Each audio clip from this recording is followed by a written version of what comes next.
fire, some say in ice. इन पंक्तियों में कवि का कहना है कि दुनिया कैसे नष्ट होगी, इस बात पर सामान्य जनसंख्या दो सिद्धांतों में बटी हुई है। इन सिद्धांतों में से पहला यह कहता है कि अग्नि यानी आग सर्वनाश होने का कारण बन जाएगा। इस सिद्धांत के अनुसार पृथ्वी का केंद्र एक उत्तेजक उच्च तापमान तक गर्म हो जाएगा, फिर गर्मी अंततः ग्रह की सतह तक पहुंच जाएगी और फिर सतह पर सब कुछ मरम्मत से परे यानी भस्म हो जाएगा। दूसरा सिद्धांत इसके विपरीत है।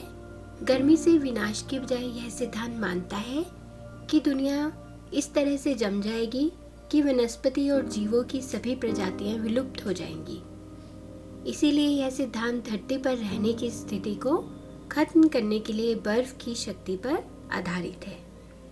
कवि इन दोनों सिद्धांतों से अवगत है, इसीलिए अब वे एक दूसरे के खिलाफ तर्क देने की ओर आगे बढ़ेंगे। From what I have tasted of desire, I hold with those who favor fire. इन पंक्तियों में कवि पहले सिद्धांत की योग्यता को रेखांकित करने की कोशिश करता है।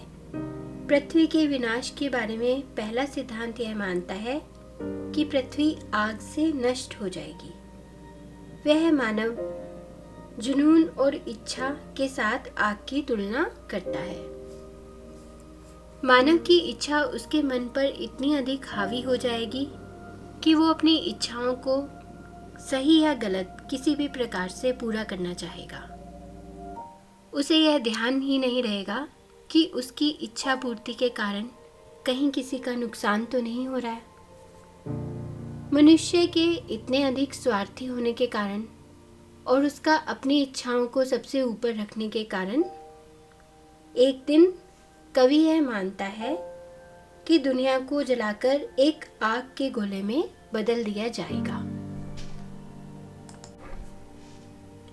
But if it had to perish twice, I think I know enough of hate to say that for destruction ice is also great and would suffice.